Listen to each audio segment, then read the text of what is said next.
Fix assets, ठीक है। तो अब हमें इसे फिक्स असेट्स वाला जो टॉपिक है इसको दोनों तरीके से समझना पड़ेगा।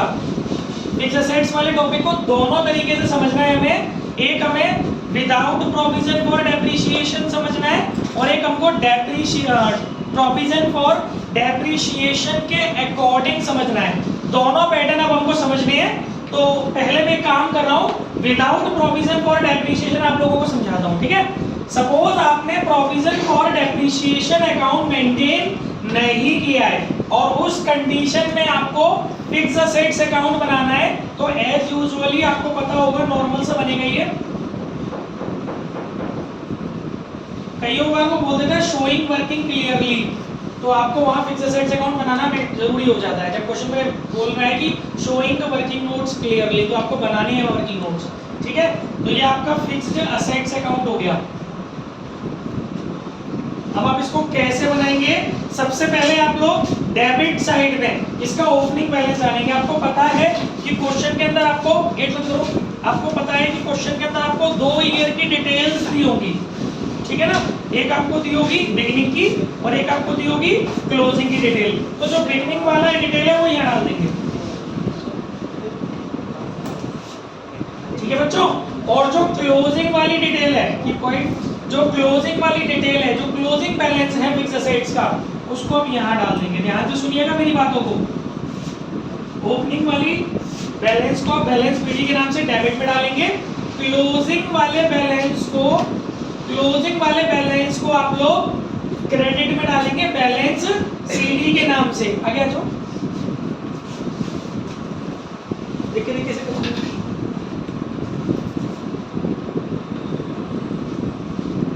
ठीक है, तो ये बेसिक चीजें हो गई जो आपको क्वेश्चन में फिक्स असेट्स पे नजर आएंगी। मेरा टॉपिक ध्यान रखना, मैं लिख भी देता हूं। व्हेन एक्यूमुलेटेड डेप्रिसिएशन के नाम से भी क्वेश्चन में हो सकता है और प्रोविजन फॉर डेप्रिसिएशन के नाम से भी हो सकता है।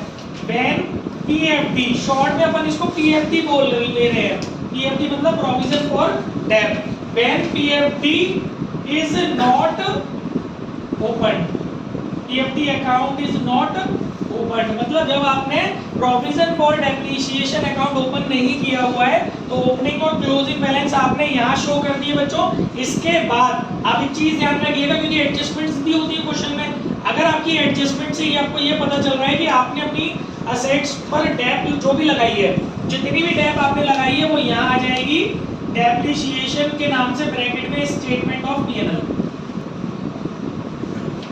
यानी करंट ईयर की जो भी आपकी उस असेट्स पर, उस फिक्स असेट पर, ईशा अभी आप बोर्ड पे ध्यान नहीं दे रहे हो, फिर आपको मेरी पढ़ाई समझ में नहीं आएगी। मैं यहाँ समझा रहा हूँ, आप उसमें क्या देख रहे हो? मन से समझा रहा हूँ, मैं तो कॉन्सेप्ट समझा रहा हूँ। इस कॉन्सेप्ट के बाद इससे रिलेटेड सम्स कराऊंगा। तो आपका करंट ईयर का जो भी डेप्रिसिएशन है उस फिक्स असेट्स का, वो आपको यहाँ मेंशन करना है डेप के नाम से, ठीक है, ब्रैकेट में स्टेटमेंट ऑफ पीएनएल। अच्छा, आपने अपनी फिक्स को 2 ही 3 काम होते हैं फिक्स असेट्स के साथ। डेप लगती है, मैंने दिखा दिया कहाँ जाएगा, क्यों क्या है यहाँ पर आप एंट्री से समझ सकते हो। आपको पता ही है फिक्स असेट्स पर डेप लगती है तो क्या एंट्री होती है? डेप अकाउंट डेबिट, तो फिक्स असेट्स, तो उस लिहाज से यहाँ चला गया। इसके अलावा आप अपनी फिक्स असेट्स को बेच देते हैं, तो बेचते तो क्या एंट्री करते हैं? Bank account debit to fix assets. अब आप फिक्स असेट्स का अकाउंट बना रहे हो, इधर आ जाएगा बाई बैंक, ब्रैकेट में सेल, ठीक है बच्चों। और अगर आप अपनी फिक्स असेट्स को परचेज करते हो तो क्या एंट्री करते हो? Fix assets account debit to bank. Fix assets का अकाउंट बना रहे हो तो इधर आ जाएगा परचेज। यानी मोटा मोटी बात आपको याद रखनी है कि अगर आप फिक्स असेट्स को बेचोगे तो उस साइड में और खरीदोगे तो इस साइड में। फिक्स असेट्स को बेचने पर अगर आपको लॉस हो रही है तो उस लॉस को आप एंट्री करते हो loss on sale of machinery account debit to machinery account या फिक्स असेट्स अकाउंट, तो वो आपका यहाँ आ जाएगा by loss on sale of fix assets account, bracket में स्टेटमेंट ऑफ पीएनएल, ठीक है। और अगर आपको अपनी फिक्स असेट्स को बेचने में प्रॉफिट हो रही है तो उसकी एंट्री आपको पता है fix assets account debit to statement of PNL, तो वो यहाँ आ जाएगा to profit on sale of fix assets account, यहाँ आ गया आपका स्टेटमेंट ऑफ पीएनएल, ठीक है गाइस।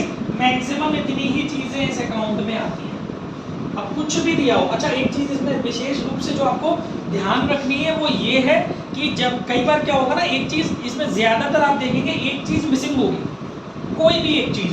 अब आपको वो मिसिंग जो है बैलेंसिंग फिगर से निकालना होगा। अगर आपका डेबिट का टोटल ज्यादा है और क्रेडिट का टोटल कम है, यानी कि जो डिफरेंस आ रहा है वो क्रेडिट साइड में आ रहा है, तो या तो होगा डेब्ट या होगा सेल। इस बात को याद रखिएगा, नहीं तो आपको बहुत परेशानी होगी बाद में। अगर डेबिट का टोटल ज्यादा आ रहा है, क्रेडिट का टोटल कम आ रहा है, यानी कि डिफरेंस जो है वो क्रेडिट में आ रहा है, तो या तो उसको डेब्ट माना जाएगा या फिर उसको सेल माना जाएगा। जब तक सेल के रिगार्डिंग कोई इंफॉर्मेशन ना हो तो हमेशा उसको क्या मानेंगे आप, डेब्ट। हाँ, अगर डेब्ट निकली हुई दी हुई है ऑलरेडी, आपने यहाँ दिखा रखी है डेब्ट, फिर भी इधर डिफरेंस आ रहा है तो फिर आपको सेल मानना ही है, ठीक है ना। नहीं तो अदरवाइज आपको हमेशा क्या मानना है, डेप्रिसिएशन मानना है। ऑन दी अदर हैंड अगर आपका क्रेडिट का ज्यादा आ रहा है, डेबिट का कम आ रहा है, यानी इधर का टोटल बड़ा आ रहा है, इधर का टोटल छोटा आ रहा है, तो बैलेंसिंग जब आप करेंगे तो डिफरेंस जो आएगा वो डेबिट में आ रहा है, तो वो हमेशा परचेज मानना है, ठीक है। इस तरीके से आप इस अकाउंट की मदद से सेल, डेप या परचेज ऑलमोस्ट फाइंड कर लेते हैं, इसीलिए ये अकाउंट बनाया जाता है। और फिर इनको अपनी रिलेटेड एक्टिविटीज में ट्रांसफर कर देते हैं। सेल परचेज आपको पता है कौन सी एक्टिविटी में जाती है, प्रॉफिट लॉस आपको अपनी एक्टिविटीज पता है, ऑपरेटिंग में जाती है, डेप्रिसिएशन आपकी ऑपरेटिंग एक्टिविटी में जाती है, ठीक है। ये चीजें हैं इसके बाद क्या होगा, अगर ये पीएफडी अकाउंट आपने ओपन नहीं किया है जब, लेकिन अगर आपको क्वेश्चन के अंदर एक्यूमुलेटेड डेप्रिसिएशन के भी बैलेंस दिए हुए हैं, या फिर in other word PFD account आपका मेंटेन हो रखा है, तो आपको ये अकाउंट फिर इस तरीके से नहीं बनाना, इसका स्ट्रक्चर चेंज हो जाएगा और इसके साथ ही साथ एक दूसरा अकाउंट बनेगा जिसका नाम होगा प्रोविजन फॉर डेप्रिसिएशन अकाउंट। दोनों के फॉर्मेट बना के मैं समझा रहा हूँ, उसके बाद अपन लोग जो है इसके समझ करेंगे, ठीक है। एक तो बनेगा अपना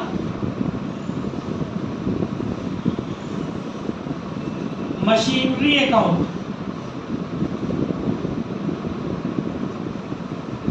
ठीक है। एक अपना कौन सा अकाउंट बनेगा, मशीनरी अकाउंट। ओपनिंग बैलेंस इसका यहां आएगा और क्लोजिंग बैलेंस इसका यहां है, क्लियर है। सेल करोगे डेफिनेटली यहां आएगा, खरीदोगे तो यहां आएगा।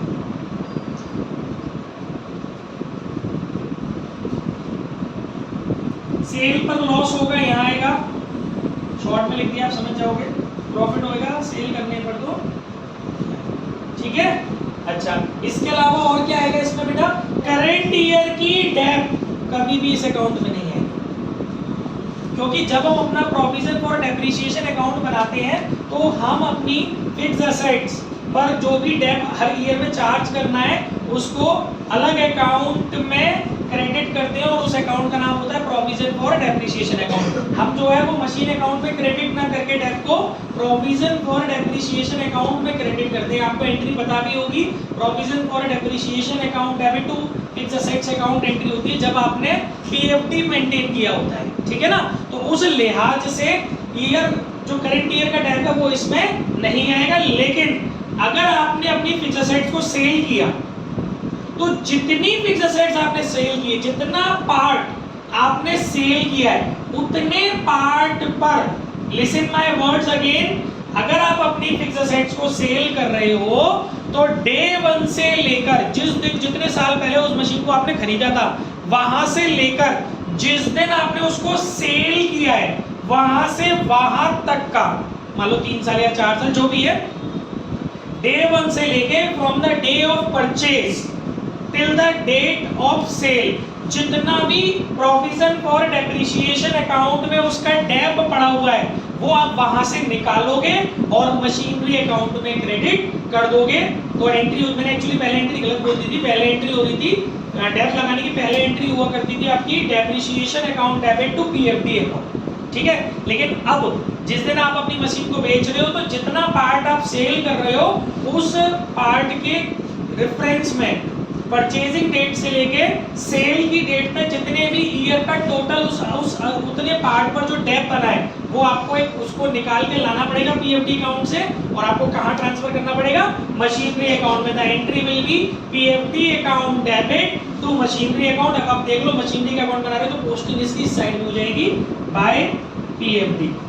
याद रखिएगा इसमें कभी भी करंट ईयर की डेप नहीं आएगी।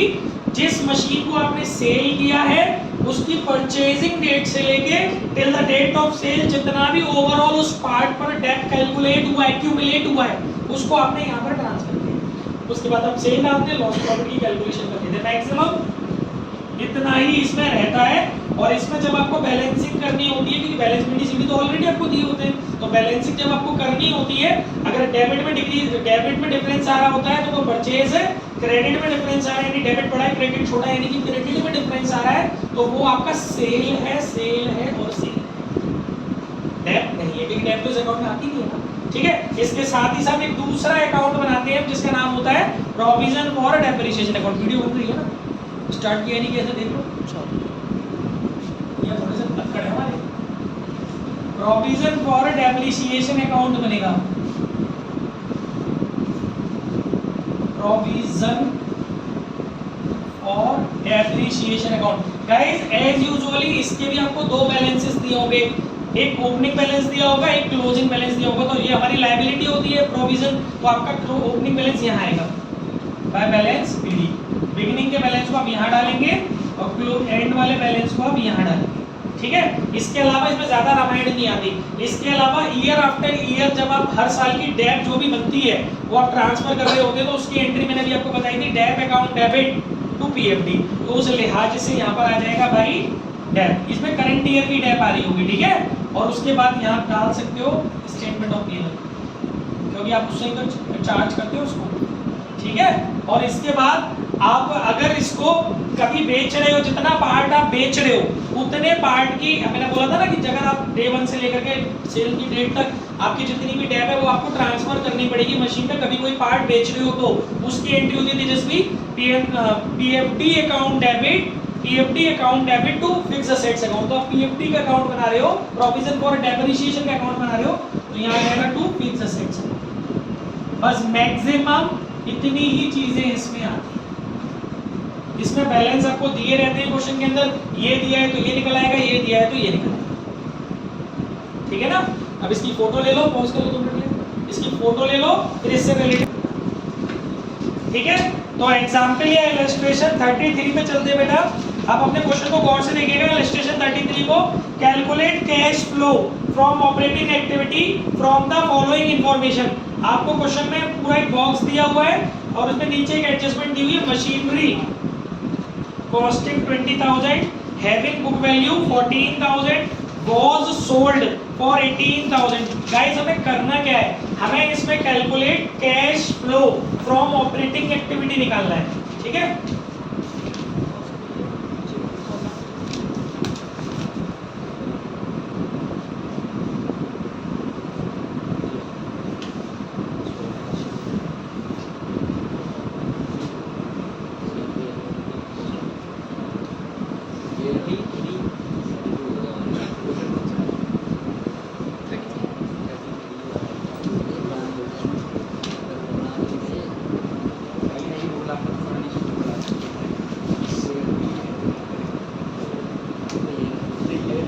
सबसे पहले आप क्या करते थे, सबसे पहले आप वर्किंग नोट में आप देखिए, पहले आप ये चेक करते थे कि आपको पीएनएल स्टेटमेंट दिया है या सरप्लस दिया है। आपको सरप्लस दिया है तो अब यहाँ पर वर्किंग नोट बनाएंगे।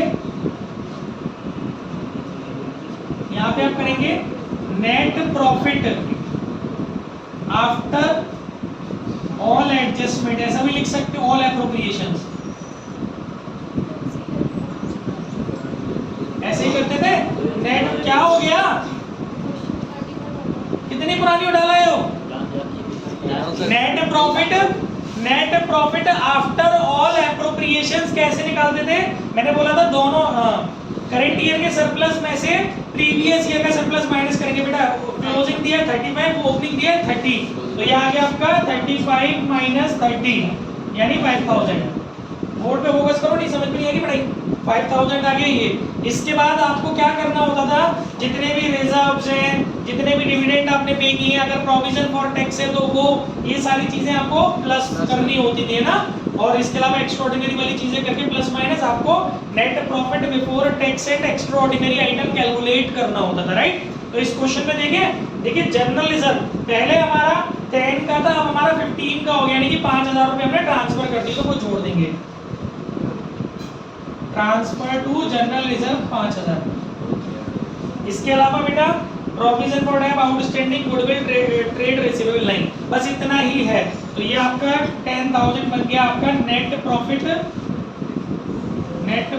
Before tax and extraordinary item. अब एक्स्ट्राऑर्डिनरी आइटम है नहीं है तो ऐसे and extraordinary item, extra ordinary item, ठीक है, वही यहाँ ले आओ उठा के।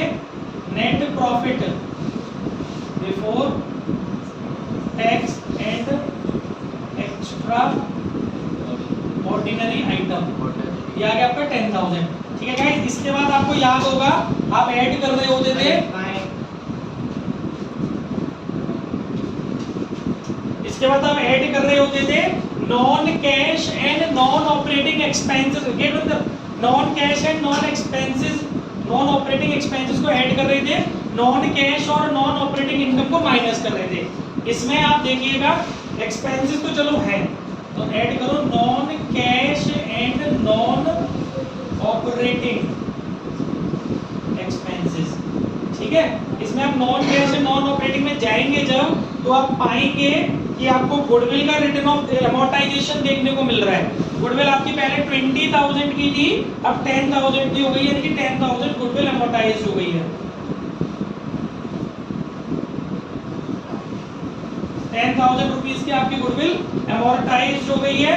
इसके अलावा और कोई इसमें, इसके बाद आपको क्या करना होगा, आपके लिए एक रूल और है कि आपको अपने फिक्स असेट्स का अकाउंट बना लेना है। इस एक्टिविटी को जब भी आप बनाने जा रहे हो तो वर्किंग नोट में फिक्स असेट्स का और अगर प्रोविजन फॉर डेट दिया हुआ है तो उसका भी अकाउंट आपको बनाना है, क्योंकि यूजफुल इंफॉर्मेशन वहां से भी निकल के आएंगी।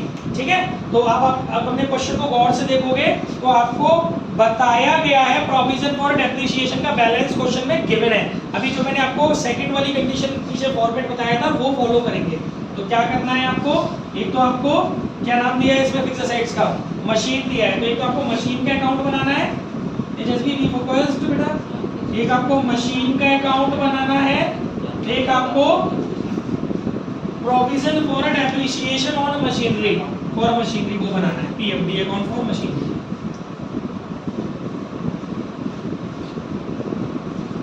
ठीक है, आपको किस तरीके से अभी बताया था, देखो यहाँ पर आपको मशीनरी के ओपनिंग और क्लोजिंग बैलेंस शायद नहीं दिए, ओपनिंग दिया हुआ है मशीन कॉस्टिंग 20,000, इसका मतलब क्लोजिंग बैलेंस आपको नहीं दिया हुआ है, तो अब ओपनिंग बैलेंस डाल दो यहाँ पर आप इसका 2, नहीं इसका मशीन तो ये ना 2 बैलेंस बीडी।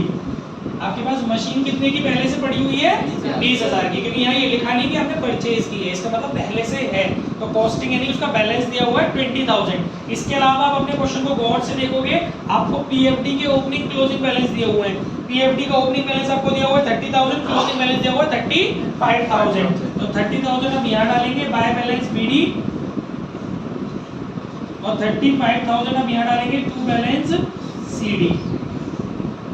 ठीक है, इतना आपको ये दिया हुआ है। इसके बाद अब आपको जैसा इंफॉर्मेशन क्वेश्चन में दी गई है उसके अकॉर्डिंग डील करना है। अभी कह रहा है मशीनरी जिसकी कॉस्टिंग 20,000 है, इसकी बुक वैल्यू 14,000 है, इसको 18,000 में बेचा। सबसे पहले आपको पता चल गया है कि आपके पास पीएफडी है और आप सेल कर रहे हो, तो आपको एक रूल बताया था मैंने कि पीएफडी के केस में अगर आप अपनी कोई मशीनरी सेल कर रहे होते हो तो उसकी जितनी भी अब तक की डेप होती है उसको आपको शिफ्ट करना होता है यहाँ पर, उसकी एंट्री होती है PFD account debit to machinery. अब आपको कैसे पता चलेगा इस वाले क्वेश्चन में कि सर जो मशीन हमने सेल की है उसकी अभी तक की डेप कितनी है। देखो आपको मशीन की कॉस्टिंग कितनी दी है 20,000। बुक वैल्यू क्या होती है जानते हो, बुक वैल्यू होती है कॉस्ट में से जब आप डेप घटा लेते हो तो जो निकल के आता है वो होती है बुक वैल्यू, जिसे WDV बोलते हैं, रिटन डाउन वैल्यू। तो यानी बुक वैल्यू का मतलब ये है कि ये वो वैल्यू है जिसमें से डेप घट गई है, यानी 20,000 रुपए की आपकी मशीन है, डेप घटाने के बाद उस मशीन की कीमत कितनी है 14,000, तो डेप कितना हुआ 6,000, और वही डेप हमें चाहिए क्योंकि उस डेप से हमें पोस्टिंग करनी है इन दोनों अकाउंट्स में, एक इधर करनी है पोस्टिंग और एक इधर करनी है। ठीक है ना, फॉर्मेट बताया मैंने, तो यहाँ करनी है पीएफडी के नाम से और यहाँ करनी है मशीनरी के नाम से।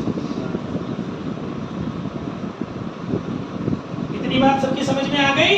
कहीं कोई पंगा आ रहा है? पीएफडी का केस है ईशा, ध्यान दीजिए, पीएफडी का केस है, सेल वाला कॉन्सेप्ट है। पहले आपको accumulated Depp regarding for that particular machine या दैट पर्टिकुलर सेगमेंट निकाल के लाना है बाहर। तो मैंने इसमें लॉजिक से निकाल लिया, 20,000 की कॉस्ट है, डेप के बाद डेप घटने के बाद उसकी जो कीमत है वो 14,000 है, तो डेप कितना होगा 6,000, वो यहाँ लगता है और यहाँ लगता है। ठीक है, अब आप कंपेयर करो, WDV को कंपेयर करते हैं सेल प्राइस से, इससे आपको प्रॉफिट और लॉस पता चलता है। पहले काम करो, यहाँ पर सेल दिखा दो बाई बैंक, ब्रैकेट में सेल, क्योंकि आपने सेल भी किया है, मैंने आपको फॉर्मेट दिया है, सेल यहाँ आता है।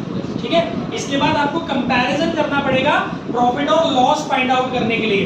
14,000 रुपए की जो WDV है, कंपैरिजन हमेशा WDV से किया जाता है ना कि कॉस्ट से। 14,000 रुपए की जो WDV है, जिस दिन आप बेच रहे हो उस दिन उसको आप बेच रहे हो 18,000 में, तो आपको 4,000 रुपए की फायदा हो रही है। तो फायदा मैंने आपको बताया अकाउंट में इधर आती है, क्योंकि एंट्री के लॉजिक से देख सकते हैं। To profit on sale of machinery, bracket में स्टेटमेंट ऑफ P&L 4,000। ठीक है, बस अब इसमें कुछ नहीं रहता है। और देखो, मशीन से रिलेटेड कोई और इन्फॉर्मेशन क्वेश्चन में दिए नहीं दिए। अब आपको दोनों अकाउंटों को बंद करना है, दोनों की बैलेंसिंग मैंने सिखाई है। इधर के टोटल को देखो, ज्यादा आ रहा है कम आ रहा है, इधर का ज्यादा आ रहा है 20 और 4 24, इक्वल आ गया, इक्वल आ गया तो कोई पंगा नहीं है।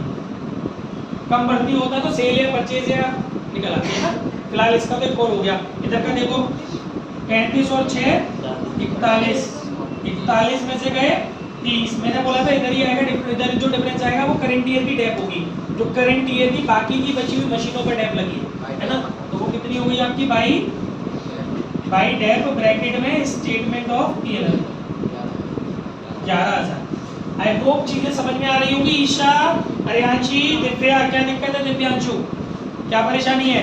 अब आप इनको, अब यहाँ से जो इंफॉर्मेशंस निकली है उनको देखो, क्या उनमें से कुछ नॉन कैश और नॉन ऑपरेटिंग एक्सपेंसेस नहीं है? Yes, depreciation is a non cash और नॉन ऑपरेटिंग एक्सपेंसेस, उस ग्रुप का आइटम है वो। तो डेप्रिसिएशन ऑन मशीनरी, ठीक है ना। ये आप एक काम करो, इसको यहाँ लिख दो, इसीलिए मैंने ये छोटा सा कॉलम बनाया कैलकुलेशन के लिए। इसके अलावा और कोई इसमें नॉन कैश एक्सपेंसेस या नॉन ऑपरेटिंग एक्सपेंसेस नहीं है। अब आप इनको ऐड करो, ये हो गया या 21,000, इसमें इसको ऐड करो 31,000। फिर आप इसमें हेडिंग डालो less non cash and non operating income. यहाँ है हमारे पास profit on sale of machinery, वो हमारे प्रॉफिट में इंक्लूड है इसलिए, ठीक है, इसलिए उसको हटाना है। Profit on sale of machinery account कितना 4,000। अब आप इसको इसमें जोड़ो, ये आ गया आपका 35,000। इसमें प्रोविजन फॉर टैक्स वगैरह नहीं दिया क्वेश्चन के अंदर, काहे में प्रोविजन फॉर टैक्स क्या लेस करना है? ठीक है, तो लेस ही तो किया है, क्यों पागल से बोलो, लेस ही है वो। ठीक है, अब इसमें देखो प्रोविजन फॉर टैक्स क्वेश्चन में कहीं है, जर्नलिज्म हो गया, पीएफडी हो गया, आउटस्टैंडिंग गुडविल, ठीक है, अभी तो नहीं है। तो भाई अब क्या ये जो निकल के आ गया गाइस, ये आ गया operating profit before working capital changes, operating profit before working capital changes, charges नहीं चेंजेस। ठीक है, इसके बाद आपको क्या करना है, डिक्रीज इन करंट असेट्स अगर है तो प्लस करना है, इंक्रीज इन करंट असेट्स है तो माइनस करना है, डिक्रीज इन करंट लायबिलिटी अगर है तो माइनस करना है, इंक्रीज इन करंट लायबिलिटी है तो प्लस करना है। यहाँ आपके पास केवल आउटस्टैंडिंग एक्सपेंसेस है जो कि करंट लायबिलिटी का पार्ट है। आप देख सकते हैं पहले 5 था और अब 3 हो गया, 2,000 डिक्रीज हो गया तो माइनस हो जाएगा, less decrease in outstanding expenses 2,000। ठीक है, 2,000 आपका लेस हो गया। और कोई करंट असेट्स, ट्रेड रिसीवेबल आपका करंट असेट्स है, डेटर्स जो होते हैं, डेटर्स भी आपके करंट असेट्स होते हैं। 40,000 की चीज 35,000 हो गई तो ये आपका डिक्रीज हो रहा है, तो ये आपका ऐड हो जाएगा। तो पहले आप इसको इसमें से लेस कर लो, 25,000 हो गया, और इसमें आप इसको ऐड कर लो, डिक्रीज करंट असेट्स का नाम लिखना है ट्रेड रिसीवेबल, ये आ गया आपका 30,000। दिस इज कॉल्ड, पढ़ा लो, this is called cash generated from operation before tax and extraordinary item. Tax नहीं है तो it may also be called cash generated before operation, cash generated from operation before extraordinary item. वो भी इसमें नहीं है तो डायरेक्टली इसको हम बोल सकते हैं net cash, cash flow from operating activity. Positive है तो फ्रॉम। मैच कर रहा है नहीं कर रहा आंसर? ठीक है, cash flow from operating activity. आपको पूरा स्ट्रक्चर बता दिया गया है कि कैसे सॉल्व करना है question. Cash flow used in, ठीक है, या ऐसे भी लिख सकते थे net cash used in operating activities. Flow ओ फ्रॉम वर्ड नहीं आता, यूज्ड इन आता उसकी जगह, और ये ब्रैकेट में बना देंगे। ठीक है, फोटो ले लो इसकी। आई होप अब पैटर्न समझ में आ रहा होगा। अब अगला वाला एग्जांपल मुझे करके दिखाओ बिना देखे, पूरा तमीज से कॉपी में एक तुम करके देखो, तुम्हें आ रहा है नहीं आ रहा, वो भी पीएफडी से रिलेटेड ही। थोड़ा सा और अच्छा है, करो से कोई दिक्कत आएगी तब हेल्प कर पाऊंगा। एग्जांपल 34 पॉज कर दो।